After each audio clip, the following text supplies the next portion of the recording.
Salut à tous, on se retrouve pour l'épisode 3480 du Zap Image. On commence aujourd'hui en ce jeudi 13 novembre avec des anniversaires et on commence tout d'abord avec celui de Lenioro, jeune défenseur français de Manchester United. Il fête aujourd'hui ses 20 ans, le jeune Euro, donc bon anniversaire à lui. On peut voir également que Giovanni Reyna, ancien joueur de Dortmund, maintenant du côté de Gladbach, il fête aujourd'hui ses 23 ans. Bon anniversaire à tous ces joueurs. On continue, on va parler maintenant de ce qui s'est passé hier soir.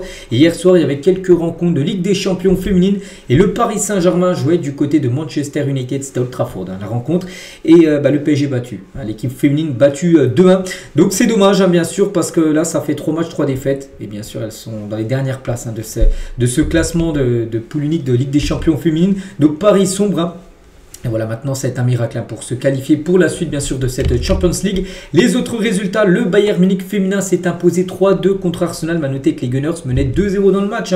Elles menaient 2-0 jusqu'à la 66e minute de jeu avant la remontada en l'espace de 20 minutes du Bayern du coup qui s'impose 3-2 face à l'équipe d'Arsenal. La victoire du FC Barcelone contre le Leuven 3-0. À noter que les joueuses du FC Barcelone ont fait plus de 45 tirs dans le match. Bon, elles ont marqué 3 buts, elles ont eu beaucoup de tirs hors cadre, beaucoup d'arrêts aussi du gardien de Leuven. Sinon le score aurait pu être beaucoup plus lourd. Bon, 3-0 bien sûr, ça reste une victoire pour les joueuses du FC Barcelone et Putellas par exemple a marqué sur penalty juste avant la mi-temps. La victoire de la Juventus Turin féminin du côté de l'Atlético Madrid, une victoire 2-1 et le match nul entre le Benfica et l'équipe de Twente 1-1.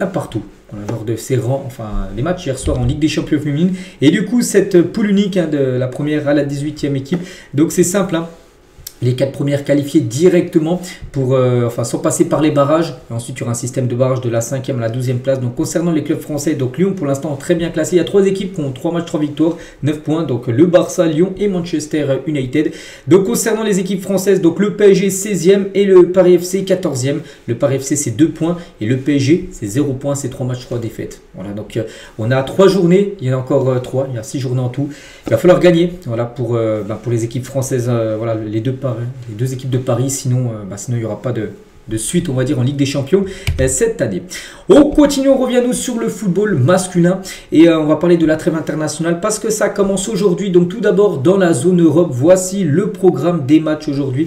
Donc voilà, la plupart des matchs importants bien sûr, des matchs pour se qualifier pour la future Coupe du Monde. Donc par exemple l'Angleterre qui a déjà son ticket, il leur reste encore 2 matchs à jouer, donc ça sera un match contre la Serbie. Le Portugal contre l'Irlande, en cas de victoire des Portugais, le ticket sera obtenu bien sûr pour jouer à cette future Coupe du Monde. L'Italie se déplace en Moldavie, bien sûr la France reçoit l'Ukraine. Par exemple, la Norvège d'Erling Haaland reçoit l'Estonie. Donc voilà le gros programme aujourd'hui. On parlera de tous ces résultats bien sûr demain. On va parler bien sûr de quelques rencontres. Enfin surtout une, ce France-Ukraine. Et tout d'abord l'équipe de France validera son ticket pour la Coupe du Monde 2026 en cas de victoire face à l'Ukraine. C'est ce soir, c'est au Parc des Princes. Donc s'il y a victoire, voilà, la France aura officiellement son ticket, peu importe les autres résultats des autres matchs. Donc voilà, il faut gagner. Si tu gagnes, tu es qualifié. En plus, c'est en France, c'est au Parc des Princes. Donc, les Bleus, bien sûr, sont motivés pour cette rencontre. Et ça fait la une du journal Équipe aujourd'hui. Donc, le prix d'Amérique, parce que si tu gagnes, tu te qualifies pour la Coupe du Monde qui se déroulera en Amérique, bien sûr, dans une ambiance chargée d'émotions. 10 ans après, bien sûr, les attentats à Paris. La France essaiera d'assurer dès ce soir son billet pour la Coupe du Monde aux États-Unis, au Canada et au Mexique. Pour cela, il faudra battre l'Ukraine, comme je dis, au Parc des Princes. Et comme je dis, ce soir, les gars, ça sera un match où il y aura beaucoup d'émotions parce qu'aujourd'hui, on est le 13 novembre 2025. Et vous savez ce qui s'est passé il y a 10 ans jour pour jour, le 13 novembre 2015, c'est à Paris. Les attentats, regardez, ça fait la une aujourd'hui. Il y a 10 ans, l'horreur débutait au Stade de France parce que le premier truc chaotique du côté de Paris, c'était aux abords du Stade de France où un kamikaze a voulu rentrer quand même dans le Stade de France. Il n'a pas réussi à rentrer, tant mieux. Mais voilà, ça a été une série après d'attentats catastrophiques, bien sûr. Et on n'oublie pas, bien sûr, ni oubli ni pardon de ce qui s'est passé il y a 10 ans. Donc il y a 10 ans, la ville de Paris était frappée par plusieurs attentats terroristes. Nos pensées vont aux victimes, à leurs proches et aux rescapés dont la vie a été jamais marquée par cette tragédie. Voilà, donc ce soir, bien sûr, il y aura pas mal d'émotions, même beaucoup d'émotions, bien sûr. Il y aura une minute de silence, bien évidemment, par rapport à ce qui s'est passé, cette horreur. C'était il y a 10 ans, jour pour jour. Et Kylian Mbappé, en conférence de presse hier, en tant que capitaine, bien sûr, des Bleus, il a pris la parole sur la date du 13 novembre. Il a dit « Je voudrais avoir quelques mots au nom de l'équipe de France, du staff, des joueurs. Je ne sais pas si on aura l'occasion d'en parler maintenant aujourd'hui. » Donc, aujourd'hui, maintenant, sera une journée spéciale. On voulait avoir une pensée aux personnes touchées, donc le 13 novembre 2015, donc il y a 10 ans. On sait que ça ne sera pas une journée joyeuse, mais on veut faire comprendre aux Français que la commémoration de cette journée fait partie des choses importantes. Donc voilà, il y aura pas mal de choses à organiser ce soir par rapport à ce qui s'est passé bien sûr il y a 10 ans. Toujours avec Kylian Mbappé, donc il a aussi été interrogé sur son clash avec Orelsan. Orelsan il a sorti une chanson là, il n'y a pas longtemps, puis il a un peu clashé Mbappé. Mbappé il a dit rien à dire, hein, ça ne m'intéresse pas. Il n'a pas voulu rentrer dans les détails les gars par rapport à son clash entre guillemets avec le chanteur Orelsan. Hein. Il a parlé aussi de Lucas Chevalier, il a dit hein, l'extra sportif je ne l'ai pas vu. Sur le terrain c'est une évolution normale, il arrive au PSG, le meilleur club de France, un des meilleurs d'Europe, regarde ce qu'il ne fait pas. Il a eu des erreurs de parcours mais il va s'acclimater, voilà ce qu'il a pu dire sur Lucas Chevalier, bien sûr le gardien des Bleus. Il a parlé aussi de Ryan Cherki, c'est un talent spécial pour moi, il a un don qu'il est en train d'exploiter, donc c'est un talent inné spectaculaire, il s'est très bien intégré dans le groupe et à Manchester City, qui n'est pas facile bien sûr de s'intégrer dans une équipe comme ça. Hein. J'espère qu'il va continuer comme ça avec nous. Il a bien commencé. Là, il a une occasion de revenir. J'espère qu'il va être aussi bon qu'à Manchester City. On espère voilà, pour Ryan Cherki qui pourrait commencer titulaire hein, ce soir cette rencontre. Hein. Et Walid Acharchour, tiens, en parlant du duo Mbappé, Ryan Cherki, les deux hein, pour être alignés ensemble. Hein. Donc il a hâte de voir ce nouveau duo en équipe de France. Hein. Le possible duo Cherki-Mbappé me fait penser à Neymar-Mbappé au PSG à l'époque. Hein. Je ne veux pas comparer Neymar et Cherki. On peut avoir ce style d'association, ça peut faire grandir l'équipe de France. Voilà ce qu'a pu lui dire Walid Acharchour par rapport à ce duo qu'il a envie de voir ce soir. Hein. Ce duo Cherki et Kylian Mbappé. Donc voilà ce qu'il y a à dire hein. Kylian Mbappé en conférence de presse. Il y avait également Didier Deschamps. On va revenir sur 2-3 déclarations de sa part. Donc tout d'abord sur N'Golo Kanté, il a dit il est toujours à son meilleur niveau. Il va bien, il est arrivé avec le sourire, il a toujours le sourire. N'Golo Kanté. Hein. Toujours avec Deschamps interrogé aussi sur le peu d'entraîneurs français en Ligue des Champions cette saison. C'est vrai qu'il y en a très peu. Il a dit je trouve que l'entraîneur français n'est pas assez valorisé. Je le regrette, oui, c'est mon ressenti à l'étranger. Il y en a de moins en moins d'entraîneurs français. Donc est-ce qu'on est moins bon que les autres? Je ne pense pas. Il y a beaucoup d'entraîneurs français qui ont les capacités mais ne sont pas forcément sollicités. Je suis déçu. Il y a beaucoup de choses à améliorer pour inverser cette tendance. C'est qu'il y a beaucoup d'entraîneurs par exemple dans des grands clubs européens espagnols, je ne vais pas tous les citer, il y en a beaucoup, les Luis Enrique, les Pep Guardiola, tout ça. Donc il y a beaucoup d'entraîneurs allemands, il y a beaucoup d'entraîneurs voilà, d'autres nationalités, mais très peu de Français. Et il trouve que les entraîneurs français ne sont pas assez valorisés en Europe tout simplement. Hein. Toujours avec Didier Deschamps par rapport à ce match quand même important ce soir les gars, c'est un match pour se qualifier pour une Coupe du Monde. Hein. En cas de faux pas les gars, il faudra aller gagner à l'Azerbaïdjan qui ne sera pas facile et puis même tu peux toujours passer par les barrages, hein. Un barrage c'est compliqué. Donc voilà, en privé Deschamps hein, s'étonne que le match contre l'Ukraine ne suscite pas davantage de curiosité. Le sélectionneur des Bleus veut que ces joueurs prennent conscience que ce dernier match de l'année en France, hein, parce que le prochain sera en Azerbaïdjan, il reste plus que 2 matchs hein, de toute façon, est peut-être le plus important du reste de leur carrière internationale, pour dire voilà que il y a une qualification pour une Coupe du Monde à aller chercher ce soir. Donc ouais, ils sont ces joueurs bien sûr motivés, mais peut-être pas super motivés, alors qu'ils devraient être super motivés les joueurs de l'équipe de France pour jouer cette rencontre, pour valider le ticket, pour jouer bien sûr une Coupe du Monde. Toujours avec cette équipe de France, l'entraînement hier, c'est au Parc des Princes. On ne oublie pas que la rencontre ce soir se déroulera du côté du stade du PSG. Voilà quelques photos bien sûr, avec Mbappé, avec Malo Gusto, avec Lucas Hernandez hein, qui revient jouer dans son stade où il joue tous les week-ends bien sûr, Lucas Digne ou même Florian Thauvin ou même Ryan Cherki. Et à noter que Kamavinga, on ne le voit pas là sur les images de l'entraînement parce qu'il n'a pas participé à l'entraînement. Il a des douleurs aux ischio-jambiers. Ischio-jambiers, on sait maintenant, même si personne n'est médecin, tellement qu'on la voit cette blessure, c'est derrière la cuisse. Voilà, c'est une blessure musculaire. Il s'est entraîné à part du groupe des Bleus hein, hier et très incertain pour jouer ce soir. Il y a des chances en plus qu'il soit forfait pour le match et peut-être même pour le match contre l'Azerbaïdjan dimanche prochain. Et du coup, Khéphren Thuram est appelé en équipe de France et il vient renforcer le groupe en tant que 25e joueur. Il avait pris 24 joueurs, Deschamps il va en prendre un 25e au cas où si Kamavinga venait être forfait, et bien Khéphren Thuram pour le remplacer. Voilà, concernant le milieu de la Juventus Turin. Concernant le 11 attendu pour le match de ce soir, donc Mike Maignan bien sûr au but, donc Lucas Digne serait préféré à Théo Hernandez sur le poste de latéral gauche, Upamecano, Saliba et Jules Koundé en défenseur droit, Kanté, Koné, milieu de terrain avec un Barcola à gauche, un Olysée à droite, un Cherki en 10 et un Mbappé en attaque. Voilà, bon après ça peut peut-être changer mais il y a des chances, hein, si le journal d'équipe, les journalistes mettent ça, c'est que ça doit... Voilà, ça devrait ressembler à ça le 11 de départ. Et concernant N'Golo Kanté, son retour en plus directement titulaire. Il n'a pas été appelé lors du dernier rassemblement. Et à noter que Kanté est le joueur de champ de l'équipe de France le plus utilisé en club depuis la dernière trêve internationale. Depuis en gros au mois d'octobre. Hein. Il a joué énormément de matchs. Il a joué, surtout il a joué plus de 723 minutes en joueur de champ. Si on enlève les gardiens, c'est celui qui a joué le plus parmi tous les joueurs appelés là du côté de l'équipe de France. Donc voilà, concernant N'Golo Kanté qui devrait, comme je dis, un titulaire ce soir. Tiens, on va parler de Koundé aussi, défenseur droit normalement titulaire. Koundé. Et Koundé, les gars, c'est que depuis le début de saison, c'est pas super, hein, surtout ses performances au Barça. Pour les supporters du Barça, vous avez pu voir que Koundé, c'est pas le même que la saison dernière. Hein. Et Koundé diffuse depuis plusieurs semaines une impression de fragilité peu ordinaire. Donc le défenseur du Barça a conscience qu'il n'est pas à son meilleur niveau athlétique équivalent à celui de l'année dernière à cette période. Hein. Il n'est pas inquiet et pense que la source de cette mauvaise passe est sa blessure aux ischios de la cuisse gauche début mai, lui empêchant d'effectuer une bonne préparation estivale en parallèle de celle du club. Voilà, en gros, c'est une blessure qui date d'il y a quelques mois où du coup il avait manqué, on va dire, la pré-saison. Enfin, il n'avait pas fait une pré-saison à 100% et du coup ça se ressent dans son mauvais début de saison. Voilà, ce serait ça la raison en gros du mauvais début de saison de Jules Koundé, parce qu'on sait qu'il peut faire bien mieux que ce qu'il propose actuellement, surtout en club, hein, du côté du Barça. On va parler de Lucas Chevalier. Donc Chevalier, hein, c'est quasiment sûr, hein, jouera bien dimanche face à l'Azerbaïdjan. Il sera titulaire uniquement si les Bleus se qualifient pour la Coupe du Monde ce soir. S'il y a match nul ou s'il n'y a pas de qualification, on va dire. Donc ça sera Mike Maignan de nouveau qui sera titulaire dimanche. Donc voilà, un Chevalier, s'il veut être titulaire, oui, il devra soutenir à fond l'équipe de France, bien sûr, pour ce soir et gagner. Concernant toujours ce match, hein, j'ai dit avec cette atmosphère d'il y a 10 ans, jour pour jour, des attentats, tout ça, donc sécurité ultra renforcée, dispositif de sécurité XXL hein, pour France-Ukraine. Au Parc des Princes ce soir, près de 500 agents seront mobilisés, dont des CRS, des gendarmes mobiles, des policiers. Les contrôles aux abords du stade seront renforcés, palpation systématique, fouille des sacs, périmètre de sécurité élargi autour du Parc des Princes. Hein. Des équipes aussi de déminage ont déjà inspecté les lieux la veille, voilà, pour voir s'il n'y avait pas de trucs cachés, voilà. Donc des syndicats aussi de police sont inquiets face au contexte international tendu et à d'éventuelles tentatives de déstabilisation russe, voilà, parce que n'oubliez pas que là c'est l'Ukraine et vous savez ce qui se passe entre la Russie et l'Ukraine aussi. Donc en tout cas la sécurité sera très renforcée ce soir. On espère que tout se passe bien sûr pour cette rencontre. Et toujours avec cette équipe de France, objectif aussi finir sur 2 victoires, hein, parce que depuis 8 ans la France n'a jamais quitté le podium final de chaque année au classement FIFA. Les classements FIFA actuellement sont 3e. La France avait été 2e lors du dernier classement. Ils ont perdu une place parce qu'ils avaient gagné un match et fin nul hein, contre l'Islande.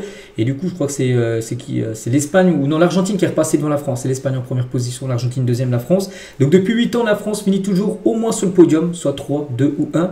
Donc là, bien sûr, si tu gagnes tes 2 matchs, tu resteras sur le podium, mais voilà, si tu fais un faux pas sur un des 2 matchs, tu peux peut-être te faire dépasser par le 4e, je ne sais plus c'est qui, peut-être le Portugal ou l'Angleterre, une de ces équipes-là. Donc c'est pour ça, hein, depuis 8 ans, voilà, essayez de continuer finir sur le podium. C'est les 2 derniers matchs de l'année, il faut bien sûr les gagner. Et toujours avec l'équipe de France, c'est rien à voir avec le match de ce soir, mais plutôt la prochaine trêve du mois de mars. Hein. Donc la France devra affronter le Brésil en match amical le 28 mars prochain. S'il y a bien sûr qualification pour la Coupe du Monde, hein, parce que s'imagine la France passe par les barrages, au mois de mars, ça sera les barrages. Voilà. Mais si par exemple la France obtient son ticket là, lors de ce rassemblement, il pourra avoir un France-Brésil. Donc le match se déroulera à Boston, aux États-Unis, en préparation de la Coupe du Monde. Comme ça, la France irait quelques mois avant le début de la Coupe du Monde aux États-Unis pour prendre ses repères avant le début du mondial. Et pour avoir surtout un France-Brésil. Ce serait bien sûr une magnifique affiche. Voilà tout ce qu'il y a à dire sur les Bleus. Donc on en reparlera demain bien sûr avec le match de ce soir hein, contre l'Ukraine. On continue, tiens, on va parler de l'Euro. L'Euro 2028. Donc là, il y a la Coupe du Monde l'année prochaine, mais l'Euro dans 2 ans, 2028, qui se déroulera au Royaume-Uni. Je crois que ça sera en Angleterre aussi, au Pays de Galles. Le match d'ouverture, je crois, sera au Pays de Galles, de ce que j'ai pu voir. Et la finale, ça y est, on sait, bon, on s'en doutait, ça sera bien du côté du stade Wembley. Elle avait déjà eu lieu en 2021, ce stade de Wembley, la finale, c'était entre l'Angleterre et l'Italie. L'Italie s'était imposée au tir au but. Donc ça sera de nouveau à Wembley, c'est officiel. La finale de l'Euro 2028 qui se jouera à 18h. Attention, maintenant c'est plus 21h, c'est 18h. L'UEFA avait déjà aussi annoncé que les finales maintenant de Ligue des Champions se disputeraient également à 18h à partir de cette saison. Par exemple, le PSG Inter, c'était joué à 21h, hein, souvenez-vous. La saison dernière, oui, même les dernières LDC, ça se joue à 21h. Donc maintenant, ça sera 18h, les finales de Ligue des Champions et les finales, par exemple, de l'Euro, ça sera 18h. Voilà. C'est fini à 21h. On continue les gars avec d'autres, enfin c'est toujours sur la trêve internationale, mais aujourd'hui sur le continent africain, c'est les barrages. Hein. 2 matchs hyper importants. Donc tout d'abord 17h, le Nigeria contre le Gabon. Voilà. Et à 20h ce soir, donc ça sera le Cameroun face à la RDC. Donc voilà, il n'y a pas de match retour. Hein. C'est sur un match sec. Donc les 2 équipes, il y a deux équipes qui gagneront ce soir, s'affronteront ensuite hein, pour une finale, on va dire, une finale des barrages. Après, même l'équipe qui gagnera sera pas sûre d'être qualifiée. L'équipe qui gagnera entre les 4 là, jouera après en mois de mars prochain un barrage aller-retour contre une équipe d'un autre continent. Ça peut être par exemple une équipe asiatique, une équipe sud-américaine. Voilà, mais parmi ces quatre-là, seulement un voilà, aura peut-être l'espoir d'aller à la Coupe du Monde. Donc les barrages, ça commence aujourd'hui. Donc bonne chance bien sûr à toutes ces équipes. Et concernant le Nigeria, on avait parlé hier que mardi, ils avaient refusé de s'entraîner parce qu'il y avait des primes qui n'avaient pas été payées. L'affaire est réglée. Les joueurs se sont entraînés hier à 17 h. Ils ont reçu leur prime, tout ça. Donc, ils ont bien pu s'entraîner et ils ont bien pu préparer, bien sûr, la réception du Gabon. Concernant la RDC qui joue contre le Cameroun, on avait parlé d'une prime d'1 million d'euros s'il y avait, bien sûr, qualification pour la Coupe du Monde pour la RDC. Et cette prime d'1 million de dollars, enfin, pas d'euros, plutôt de dollars, c'est pratiquement pareil. Donc, par joueur promise en cas de qualification de barrage de la Coupe du Monde, créer des tensions chez les Léopards. Qu'est-ce qui se passe Donc, les absents, parce qu'il y en a, bien sûr, qui ont été appelés pour ce rassemblement, mais il y en a qui n'ont pas été appelés et du coup ces absents, notamment les blessés, déplorent le fait de ne pas être inclus pour cette prime exceptionnelle bien sûr, alors qu'ils ont eu un rôle important durant la phase de qualification. Une déception comprise par la majorité du groupe car les nouveaux appelés pourront bénéficier de cette prime en cas de qualification. Imaginez comme un boost pour motiver davantage l'équipe. Cette prime crée pour le moment plus de pression qu'autre chose, parce qu'on avait parlé d'hier pour recevoir une prime, mais voilà, il y en a qui en gros qui sont blessés et du coup qui ne peuvent pas être là, mais ils ont été là sur tous les derniers rassemblements et du coup si la RDC arrive à se qualifier, ils ne toucheront pas cette prime, les joueurs qui ont été là depuis longtemps, alors que les nouveaux eux pourront bénéficier et du coup ça fait des tensions, tout ça. Donc voilà, pour l'instant on a l'impression que ça fait plus de pression que l'inverse. Voilà. On verra déjà ce soir ce que ça donnera ce soir face au Cameroun, cette rencontre de la RDC. On en reparlera bien évidemment demain. On continue avec l'Algérie, donc pas de souci. L'Algérie, là, c'est 2 matchs amicaux. Là, c'est des matchs pour se préparer maintenant pour la CAN, parce qu'ils sont déjà qualifiés pour la CAN et pour la Coupe du Monde.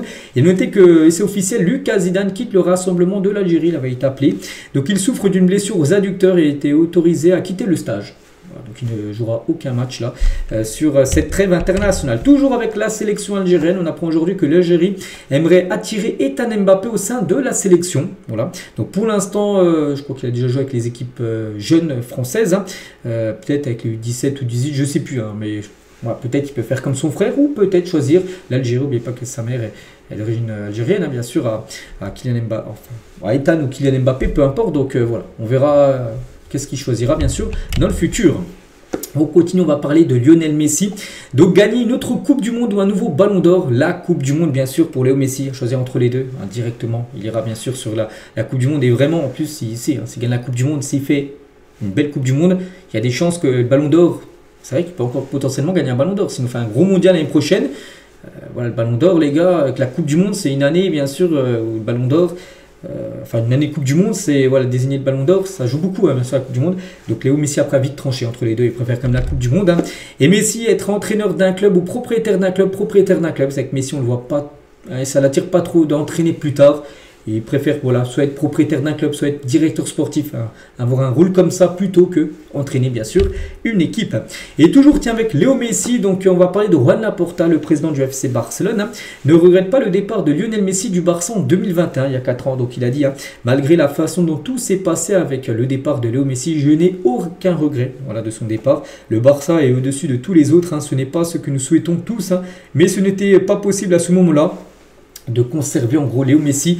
C'était pas possible pour le Barça qui avait des gros... Ils ont toujours des problèmes financiers, peut-être moins qu'avant, parce que là en 2021 c'était compliqué. Le Barça était vraiment dans le rouge total et c'était pas possible de conserver Messi avec son salaire, tout ça. Non, c'était pas possible. Du coup, il a dû partir libre. Il a rejoint bien sûr le PSG. Voilà, c'est pour ça qu'il a dit que le Barça au-dessus de tout, peu importe que ce soit le jeu ou peu importe quoi. Donc c'est pour ça qu'ils ont pris le choix de ne pas le prolonger.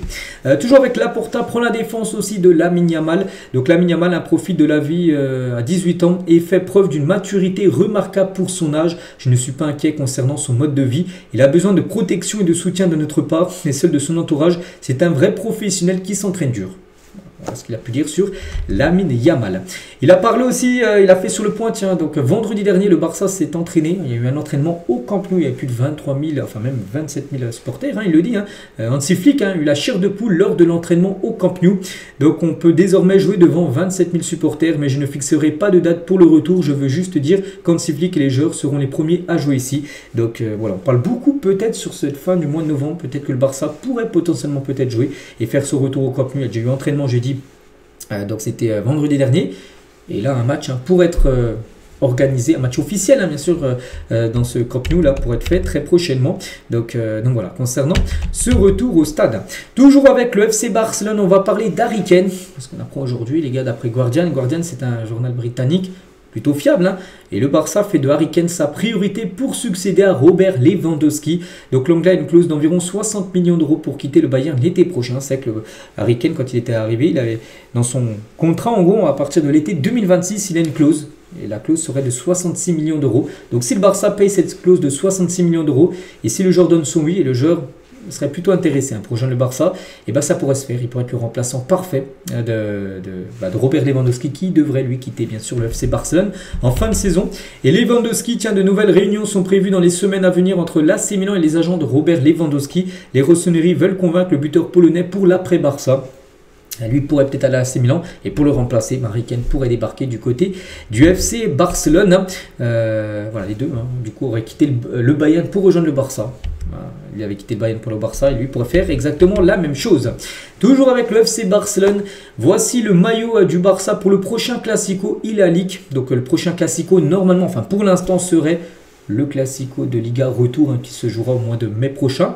Ça se peut qu'il y ait des classicos avant, il peut en avoir un en Super Coupe bien sûr d'Espagne en finale. Les deux équipes sont qualifiées en demi-finale mais dans une demi-finale différente. Ils peuvent se rencontrer en finale, il peut y avoir un classico également, par exemple en Coupe du Roi, comme l'année dernière, la saison dernière, il y a la finale, ça va être un Barça Real.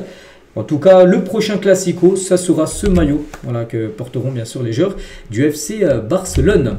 On continue avec un ancien Blaugrana, c'est David Villa. Il y a 6 ans, jour pour jour, David Villa annonçait mettre fin à sa carrière professionnelle. Un joueur exceptionnel, vraiment très sous-estimé, très bon et très sous-coté. Voilà, David Villa. Donc depuis, je ne sais pas trop ce qu'il fait.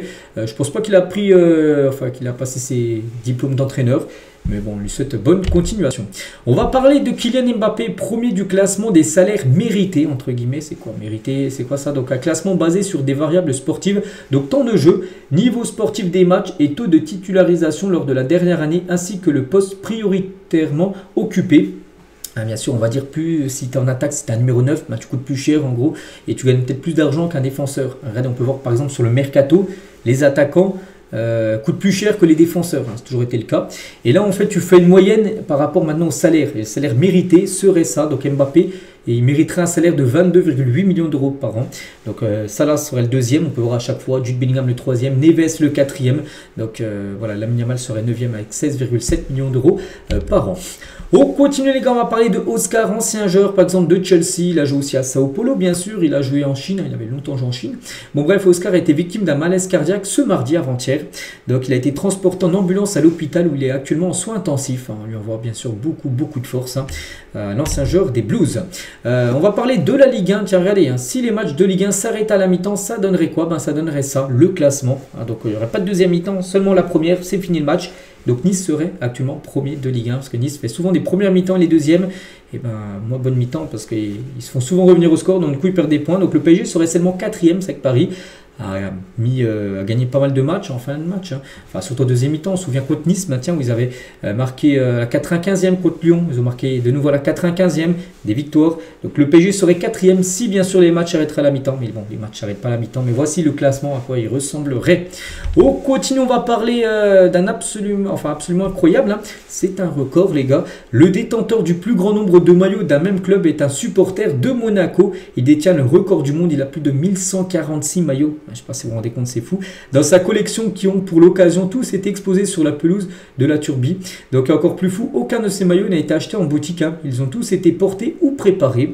Donc le nom de ce nouveau recordman, c'est Julien Bourron, un commissaire de police qui s'est déplacé pour homologuer ce record surréaliste qui était précédemment détenu par un supporter de Liverpool, qui avait le plus de maillots. Et maintenant c'est lui, supporter de Monaco. Que des maillots de Monaco, regardez, sur un terrain. Là c'est le terrain de je sais pas, peut-être d'entraînement de Monaco. Regardez, tu prends toute la moitié du terrain, là chaque point en gros c'est un maillot de l'AS Monaco bien sûr. Voilà, et soi-disant il n'aurait acheté aucun en boutique, ils les auraient tous reçus ou peu importe. Donc c'est quand même exceptionnel, plus de 1146 maillots pour lui. On continue, on va parler d'une autre chose plutôt marrant, donc, enfin c'est pas marrant, non, mais voilà, une autre chose inédite, on va dire plutôt. Donc magnifique, hein, lors du match face à Villarreal, chaque joueur de l'Espagnol Barcelone est entré sur le terrain avec un chien proposé à l'adoption. Donc oui, il n'y avait rien de marrant, hein. Donc l'objectif, hein, sensibiliser à l'importance de ne pas abandonner les animaux de compagnie, de promouvoir l'adoption responsable lors du dernier match le week-end dernier. Et ben voilà, chaque joueur de l'Espagnol Barcelone est rentré avec un chien. Et voilà, en gros, c'est des chiens à la fin. Enfin, pour essayer de trouver un nouveau maître, tout simplement. Donc ça, c'est une belle initiative, bien sûr, de l'équipe de l'Espagnol Barcelone. On continue avec toute autre chose, on va parler d'Adrien Rabiot, qui a des nouvelles de l'ancien Marseillais. Et ben en tout cas, dans ce nouveau club de l'AC Milan, il touche moins d'argent. À l'AC Milan, Rabiot perçoit un plus petit salaire que celui qu'il recevait à l'Olympique de Marseille, alors qu'il percevait plus de 5 millions d'euros par an la saison dernière. Il a accepté de signer un contrat avec salaire inférieur à Milan. Bon, une baisse, hein, qui est compensée après par plusieurs primes liées aux performances collectives et individuelles et des bonus en cas de victoire en Coppa Italia, en Supercoupe Italia et encore en Serie A. Donc voilà, il peut compenser bien sûr le moins d'argent qui touche à Marseille avec des primes qu'il a mis bien sûr dans son contrat. On va parler cette fois-ci de Maxime Lopez, un joueur du Paris FC. Donc il a dit, hein, Paris c'est exceptionnel, la vie à Paris est incroyable, hein. Tout me plaît à part le temps qui est un peu compliqué, le froid de Paris m'a un peu choqué. Voilà, donc le matin quand il y avait entraînement, des fois j'avais pas envie de sortir, c'est rare, hein, parce que je suis quand même un kiffeur de foot. Voilà, puis des fois il sait que des fois il y a des entraînements le matin au Paris FC, peut-être à 10h, et des fois quand il fait froid, tout ça, il fait pas beau, il était peut-être pas très motivé, mais bon, il n'y a pas le choix, hein, c'est son boulot. Donc à Paris, il y a énormément de supporters de l'OM, il a dit 90% du temps, c'est aller l'OM, et pourtant c'est des Parisiens. Il dit qu'il y a beaucoup de supporters de l'OM à Paris, bon c'est à peu près pareil aussi à Marseille, il y a beaucoup de supporters du PSG à Marseille. Ça va à peu près dans toutes les villes de France, hein.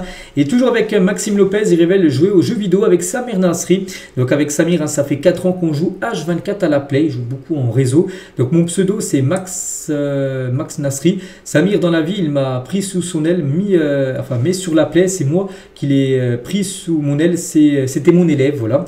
On a passé des nuits et des nuits de 21h à 5-6h du matin avec l'entraînement du lendemain à jouer, hein, sur Call of Duty, je l'épargne. Donc voilà, il joue beaucoup peut-être à FIFA, au Club Pro, à Call of Duty, peut-être à Fortnite, j'en sais rien. Donc voilà, il joue souvent la console, hein. Et ben Maxime Lopez avec Samir Nasri. Et toujours tiens avec Maxime Lopez, hein, en 2013, hein, Lopez a refusé de signer à Liverpool pour rester à l'Olympique de Marseille parce qu'il a dit toutes ses déclarations lors d'une vidéo interview sur YouTube, hein. Il a dit à Liverpool, il y avait un contrat pro. En 2013, il aurait pu signer à Liverpool. Il a dit non, voilà, je préfère rester à Marseille. Mais j'ai décidé de rester à Marseille. Et le Barça aussi m'a aussi fait tourner la tête. Le Barça aussi lui avait proposé quelque chose, hein. Il a dit non au Barça, à Liverpool pour rester à l'OM. Maxime Lopez, donc maintenant joueur, hein, bien sûr, hein, du Paris FC. On va parler de Carlo Ancelotti, donc sélectionneur du Brésil, ancien coach bien sûr du Real. Les résultats du Real Madrid ont été spectaculaires jusqu'à présent. Que demander de plus à Xabi Alonso? C'est vrai que pour l'instant, début de saison est très bon, hein, du côté du Real. Il y a, je crois, 2 défaites seulement. Il y a eu la défaite contre l'Atlético et la défaite contre Liverpool. Bon, sinon que des victoires, hein, bien sûr pour le Real, et un match nul, hein, qu'ils ont fait le dernier coup contre le Rayo Vallecano, sinon beaucoup de victoires bien sûr. Donc il dit Ancelotti que le début de saison est très bon bien sûr pour Xabi Alonso, hein. Mais du côté du Real, il y a plusieurs joueurs, hein, du Real Madrid qui sont déçus de la gestion de Xabi Alonso, réfléchissent à leur avenir, hein. On apprend ça aujourd'hui que Hendrik, les gars, pas content de la gestion de son cas avec Xabi Alonso, il joue peu, hein. Gonzalo Garcia aussi qui avait pas mal joué lors de la Coupe du Monde des clubs, là on le voit pratiquement plus jouer avec le Real, hein. Fran Garcia aussi qui joue plus, après il y a Carreras, hein, qui est arrivé.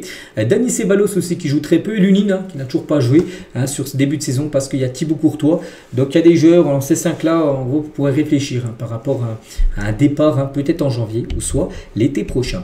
Et concernant notre joueur aussi, Rodrigo, il n'est pas mis dedans, mais on sait que Rodrigo, on a un peu parlé ces derniers jours, et oui, hein, départ de Rodrigo du Real Madrid en janvier ne serait pas exclure, hein. Voilà, il pourrait même partir dès janvier, là peut-être même dans un mois et demi, peut-être il n'appartiendra plus au Real Madrid, Rodrigo, parce que lui aussi il veut jouer, il a besoin de temps de jeu avant bien sûr le mondial qui se disputer avec le Brésilien. Il est appelé, mais attention, hein, s'il ne joue pas encore lors des prochaines semaines, prochains mois, il ne sera pas appelé bien sûr pour la Coupe du Monde. Concernant l'autre aussi qui veut mettre toutes ses chances de son côté, c'est Hendrik aussi. On sait qu'il va partir en prêt certainement à Lyon. Donc Hendrik à Lyon, hein, c'est fait. Voilà, ça va être fait. Maintenant on attend l'annonce officielle. Bon, ça sera début janvier, hein. Ça ne sera pas là ni en mois de novembre ni au mois de décembre. Mais c'est fait pour un prêt sans option d'achat. Lyon prendra en charge 50% du salaire du joueur. Le Real prendra l'autre partie. Donc soit plus de 200 000 € que paiera l'équipe de Lyon par mois.